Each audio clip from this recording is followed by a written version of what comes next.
SEPA Follies 2011.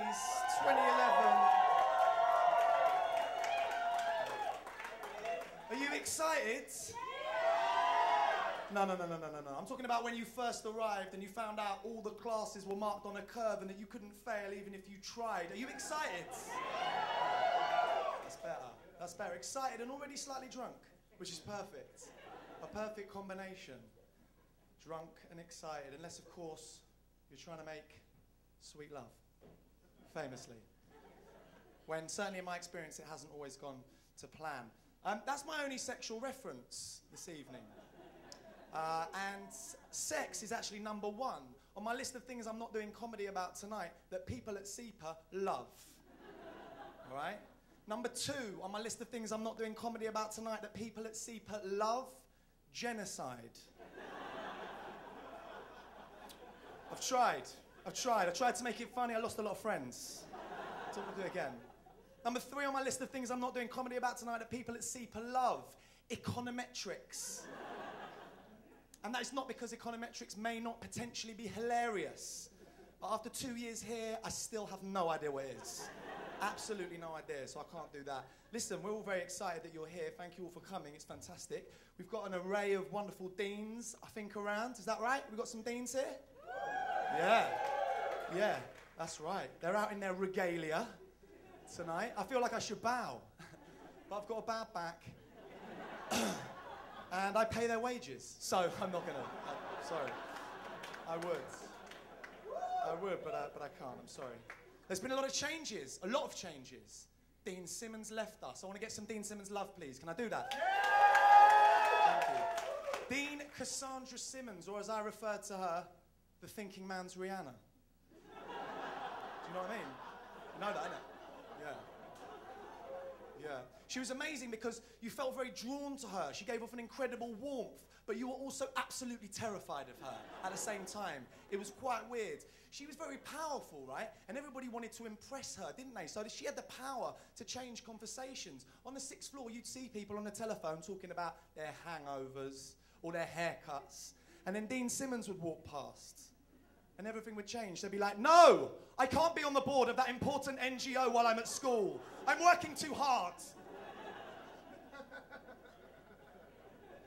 Or you'd be on the phone, you'd be talking about who you hooked up with or you didn't hook up with the night before. Dean Simmons would walk past. The conversation would change. You'd be like, no, Mum, don't sell your arm. I'm sure I'll get a fellowship.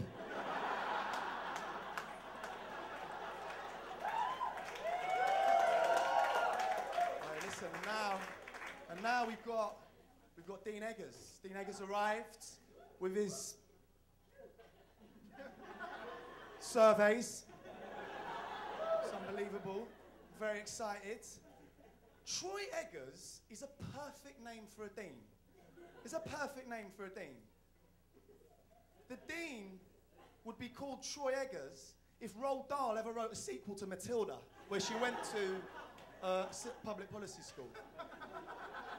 But interestingly, actually, with Troy Eggers, I spoke to him just briefly before the show, and he told me that he wasn't christened Troy Eggers.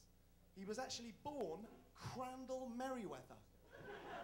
But he went to Dean's school, and they said it won't do. It absolutely won't do. You've got to have something more hardcore. And it's exciting. I don't know, I'm just wanted to express something, which is, I'm very different to everybody else in this room, and everybody else in the school that's not in this room, because I love Dean Eggers' surveys. I love them. I'm obsessed with them. They're so quick. It's unbelievable. 3.5 days is a perfect amount of time for a survey. It's perfect. Because I've got nothing else to do. I'm not lying. I'm waiting around for that to drop in the inbox. It's very exciting, I tell ya. And then the beauty of it is it's anonymous, right? So you feel like you can really express yourself. But then if you notice in the email a few lines down, it also, attached to each survey, is a unique identifier. Don't know about that. Sort of want to be uniquely unidentifiable in my responses to the survey. I would hope. I don't know. But when I finish the survey and I regain consciousness, I'm there, right?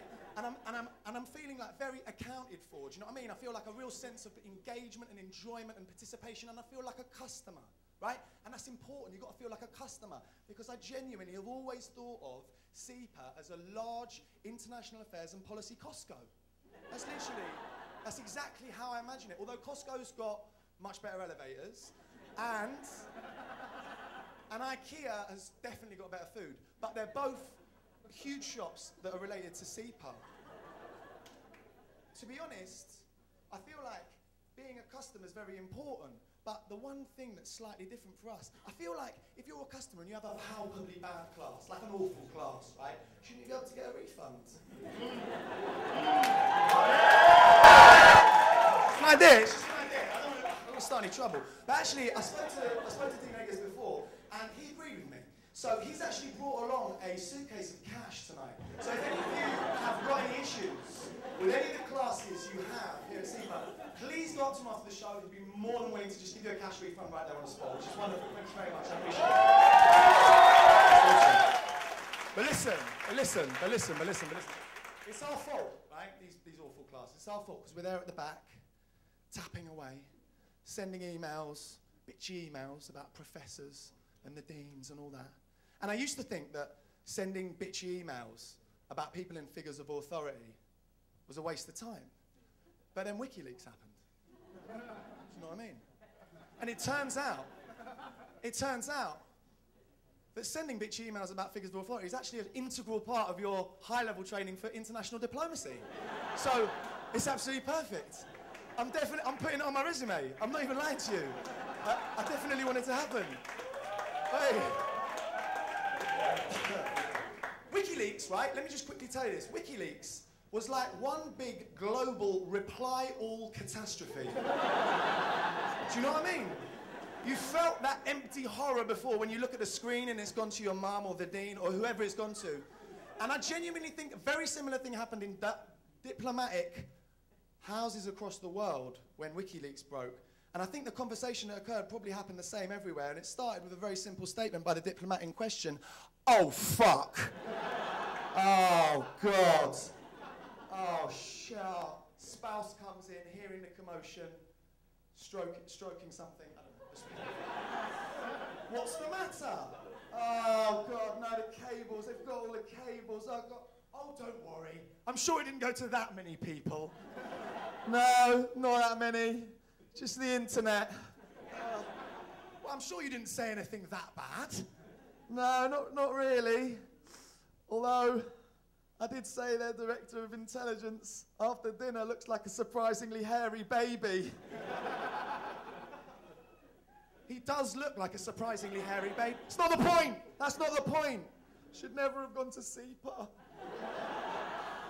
Oi, listen, you lot are absolutely lovely. There's lots of people going to come on stage here and make you laugh. And if you're lovely to them like you've been to me, then you're going to have a wicked evening. Thank you very much, yeah? Take care.